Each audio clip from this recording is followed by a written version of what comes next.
বস্তি নিয়ে নিয়ে চলতে হবে কেন? যার ঢং নাই, বেঢঙ্গা, সুদের টাকা উঠায়, কিস্তি তোলে, এই বাড়ি ওই বাড়ি, এই পাড়া ওই পাড়া, ঢং ঢং করে হ্যাঁ করে হাঁটা চলে যায়। কেন আপনাকে খারাপ লাগে না? খারাপ লাগে না কেন? একটু পুরুষের মতো হয়ে থাকবেন, জীবনটা অল্প দিন বাঁচতে এসেছেন। এসব নোংরা জঘন্য খারাপ চালচলন চরিত্র নিয়ে বাঁচতে চান কেন? যদিও এখানে দুটা রহস্য আছে। একটা রহস্য হচ্ছে যে পিতার দায়িত্ব পালন করে না, মা মায়ের দায়িত্ব পালন করে না, যার কারণে এই সমাজ এরকম হচ্ছে। ইফতার করার সময় তাজা খেজুর দিয়ে ইফতার করতে হবে। তাজা খেজুর না থাকলে শুখা খেজুর, শুখা খেজুর না থাকলে পানি। রাজশাহী চাঁপাইনবাবগঞ্জের ফজলি আম যতই মিষ্টি হোক না, দামি হোক না কেন, ইফতারের যোগ্যতা রাখে না। আঙ্গুর যতই ভালো ফল হোক না কেন, ইফতারের যোগ্যতা রাখে না।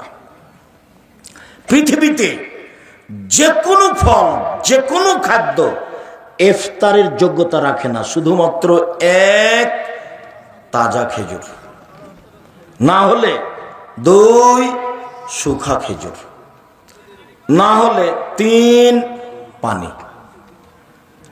ইফতার হবে বিসমিল্লাহ বলে, আল্লাহ কাসম তো ওয়ালা রিজকে কাফতার, তো এটা নাই। বিসমিল্লাহ বলে কিছু খেয়ে জাহাবাত জামাও আব্দুল্লাহিল উরুক ও সাওয়াতাল আজর। গ্রামে একজনকে এতেকাফ করতেই হবে মহল্লাতে, নইলে মানুষ গুনাহগার হবে, কথা মিথ্যা। এতেকাফ জরুরি নয়, ওটা একটা ইবাদতের পদ্ধতি। মহিলাদেরকে ঈদের মাঠে যেতেই হবে, যেতেই হবে। মহিলাদের 5 ওয়াক্ত সালাত বাড়িতে ভালো, জুমার দিন যাওয়া ভালো, ঈদের মাঠে যেতে বাধ্য। বলেন তো দেখে ছেলে, বলো তো। মহিলাদের 5 ওয়াক্ত সালাত বাড়িতে ভালো, জুমা মসজিদে যেতে পারে। মহিলাদের জুমার দিন মসজিদে যাওয়া ভালো, মহিলাদের ঈদের মাঠে যাওয়া জরুরি, যেতে বাধ্য, যেতেই হবে। যদি ঈদের মাঠে জায়গা না থাকে তো রাস্তায় দাঁড়াবে, যেতেই হবে। ফেতরা শস্য দিয়ে দিতে হবে, টাকা নয়। টাকা দিয়ে ফেতরা আদায় হবে না, টাকা দিয়ে ফেতরা আদায় হবে না, টাকা দিয়ে ফেতরা আদায় হবে না। সারা পৃথিবীর মানুষ সবাই যদি টাকা দিয়ে ফেতরা দেয়, সবাই পাপী।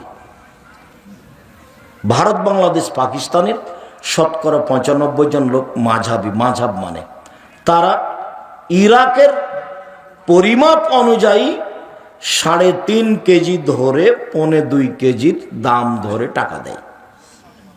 ওরা মাঝাব মানতে মজবুত, যার কারণে বিবেচনা করা লাগে না। বস সেই কালে মুয়াবিয়া রাদিয়াল্লাহু, সেই কালে আবু সাইদ খুদরি রাদিয়াল্লাহু তাআলা মুয়াবিয়ার কথা মানেননি, বলেছেন যে যা রাসূলের যুগে করেছি করবই। 100 শস্য, 100 গম, 100 চাউল, 100 পনির, 100 খাদ্য, মানে 100 আটা, যেটা সহজ হয় 100। যেটা সৌদি আরবের মদিনার সা 2.5 কেজি বা 2 কেজি 400 গ্রাম, বা 2.5 কেজি 2 কেজি 500 গ্রাম। শুনুন সম্মানিত দিনী ভাই বোন, রমজান মাসে মাওলানা সাহেবদেরকে ইফতারি দাওয়াত দিতে হবে না। মাওলানা সাহেবকে দাওয়াত দিয়ে খাওয়ায় না, ওটা করতে হবে না। যে কোনো মানুষকে ইফতার করানোর চেষ্টা করবেন, তাহলে ও সিয়াম পালন করে যত নেকি পেয়েছে আপনিও পেয়ে যাবেন। রমজান মাসে মসজিদ ভিত্তিক সবাই মিলে একসাথে প্রতিদিন এরকম নিয়ম পালন করা হবে না, এতে খালি গন্ডগোল হইচই হয়। তবে যদি শিক্ষামূলক ব্যবস্থা থাকে, যেমন জামিয়া সালাফের পক্ষ থেকে আছে, প্রায় 550 মসজিদে মক্তব চালু হবে, প্রশিক্ষণ চালু হবে সামনের 1 তারিখ থেকে, এবং তাদের খাওয়া থাকা আসা ফ্রি থাকবে। রাজশাহীতে, অন্যান্য জায়গাতে প্রশিক্ষণ থাকবে, সেখানে প্রশিক্ষণে উপস্থিত হয়ে আপনি ইফতার করতে পারেন, সেটা হলো শিক্ষার কারণে। আপনি এমনিতে গ্রামের লোকেরা এক জায়গাতে প্রতিদিন ইফতার করবে, সব টাকা পয়সা জমা হইচই করবে, চিল্লাচিল্লি করবে, এতে ইবাদতের ঘাটতি। জরুরি রমজান মাসে কাজ কম করতে হবে। রমজান মাস আসলে মানুষ মনে করে 11 মাস যে ব্যবসা করেছি 1 মাসে করে নেব 11 মাসের সমান। যদি তাই হয় তাহলে কাপড় বিক্রেতা যেখানে যারা কাপড় তৈরি করছে সেখানে ওই লোকজন ব্যস্ত, তারপর দোকানদার ব্যস্ত, দেখবেন যে খালি ব্যস্ত। তাই কিসের তাসবিহ তাহলিল কিচ্ছু নাই। ইফতারি তো 16 আইটেমের, তো যারা বানাচ্ছে তারাকে বানাতে হবে না, তো ব্যস্ত। বানাচ্ছে তো কিনতে হবে না, তারা বিক্রিতে ব্যস্ত। কেউ ইবাদতে ব্যস্ত নেই, সব খালি লেনদেনে ক্রয় বিক্রয় ব্যস্ত। তো যদি রমজানকে মূল্যায়ন করতে চাই তাহলে কম খাও, কম কথা বলো, কম ঘুমাও। কম খাও, কম কথা বলো, কম ঘুমাও। আমাদের চাঁপাইনবাবগঞ্জে মহিলারা হাতের রুটি বানায়, বাস লবণ দিয়ে হাতের রুটি খাওয়া হয় ইফতারির সময়, কিছুই লাগে না। সুন্দর সহজ, আজকেও কাছাকাছি তাই। কাজেই ইফতারি কম সাজান, রমজানকে বেশি মূল্যায়ন করেন। সম্মানিত দিনী ভাই বোন, কাঁচা ডাল দিয়ে মেশাক করলে সিয়ামের কোনো ক্ষতি হয় না। পেস্ট দিয়ে দাঁত পরিষ্কার করলে সকালে দুপুরে কোনো কিছু সমস্যা হয় না। তারপর ভুল করে কিছু খেয়ে নিলে সমস্যা হয় না। দিনে স্বপ্নদোষ হলে সিয়ামের কোনো সমস্যা হয় না। বিষয়গুলি খুব খেয়াল করে। আগে তুমি ক্ষমা করো, তারপরে কোনো কথা। খুব চাপ দিয়ে বলতে হবে, আগে তুমি ক্ষমা করো, তারপরে কোনো কথা। কান্নাকাটি করে খুব বিনয়ের সাথে বলবেন আপনি 1-1.5 ঘন্টা, তারপরে আবার 4 রেখাত, দেখবেন ফজর হয়ে এসেছে। 3 রেখাত 1 রেখাত ভেতর পড়ে নেবেন, বাসায় গিয়ে সাহারি খাবেন। তার নাম হলো রাত্রি জাগা। প্রশ্ন, ফরজ সিয়াম ইচ্ছা। সালাত শব্দটি কোরআনেও আছে, হাদিসেও আছে। নামাজ শব্দটি কোরআনেও নেই, হাদিসেও নেই। জাহান্নাম শব্দটি কোরআনেও আছে, হাদিসেও আছে। দোজখ শব্দটি কোরআনেও নেই, হাদিসেও নেই। জান্নাত শব্দটি কোরআনেও আছে, হাদিসেও আছে। বেহেশত শব্দটি কোরআনেও নেই, হাদিসেও নেই। আল্লাহ শব্দটি কোরআনেও আছে, হাদিসেও আছে। খোদা শব্দটি কোরআনেও নেই, হাদিসেও নেই। তো যে নামগুলি কোরআনে আছে, হাদিসে আছে, সে নামগুলি আল্লাহ এবং আল্লাহ রসুল দিয়েছেন, সেগুলি কি আমাদের জন্য বলা ভালো নয়? অবশ্যই ভালো। যদি এক শ্রেণীর আলেম অহংকার দিয়ে বলতে চাই, কে বলেছে নামাজ চলবে না, কে বলেছে রোজা চলবে না, এইটা হলো হঠকারিতা। আল্লাহর দেওয়া নামটা তুমি বলো না কেন, তাতে তোমার সমস্যা কোথায়? নবীর দেওয়া নামটা তুমি বলো না কেন, সমস্যা কোথায়? আর দুইটার মধ্যে পার্থক্য আছে তো, দুইটা এক নয়। সিয়াম আর রোজা এক নয়। রোজা মানে উপবাস থাকা, গালি দিয়ে উপবাস থাকা যায়, দাড়ি চেঁচে উপবাস থাকা যায়, ধোকা দিয়ে উপবাস থাকা যায়, সুদ খেয়ে উপবাস থাকা যায়, ঘুষ দিয়ে উপবাস থাকা যায়, দোকানে আড্ডা পিঠে ল্যাংটা মেয়ে দিন রাত দোকানে বসে দেখে চক্ষু ঠান্ডা করে কলিজা ঠান্ডা করে রোজা থাকা যায়, সিয়াম থাকা যায়। সিয়াম মানে বিরত থাকা, দুটাই এক নয়। একটা মহিলা নগ্ন পোশাক পরে রাস্তাঘাটে ঘুরে রোজা থাকতে পারে, সিয়াম থাকতে পারে না। ছোট ব্লাউজ পরে পেট দেখে রাস্তাঘাটে চলে, ও রোজা থাকতে পারে, সিয়াম থাকতে পারে না। সিয়াম মানে ফজরের আজান থেকে নিয়ে সূর্য ডুবা পর্যন্ত খাওয়া পান করা, স্ত্রী মিলন, যাবতীয় অপছন্দ কথা ও কর্ম থেকে বিরত থাকার নাম সিয়াম।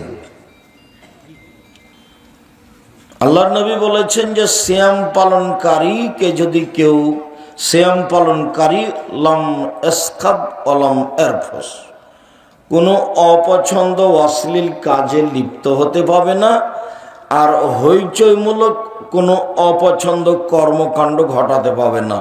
বুখারী মুসলিম। আবার আল্লাহর নবী বলছেন যে মাল্লাম ইয়াদা কাওলা জুরি ওয়াল আমালা বিহি, যে ব্যক্তি মিথ্যা কথা ছাড়লো না, অপছন্দ কথা ও কর্ম ত্যাগ করলো না, তার না খেয়ে থাকলেই কি আর না থাকলেই কি, এতে আল্লাহর কোনো প্রয়োজন নাই। তাহলে ফলাফল কি হলো? মিথ্যে কথা বলে, ধোঁকা দিয়ে, দোকানে বসে আড্ডা পিটে, সুদ ঘুষ খেয়ে সিয়াম থাকা যায় না রোজা থাকা যায়? রোজা থাকা যায়, সিয়াম নয়। সিয়াম তো একটা ভিন্ন ধরনের ইবাদত, একেবারেই ব্যতিক্রম ইবাদত। এখানে বহু মানুষ আছে যারা কিস্তিতে টাকা উঠায়, দিনরাত শয়তানি করে ধর্ম দেখাবাটা ফাইজলামি করো, কিস্তি উঠাও কেন?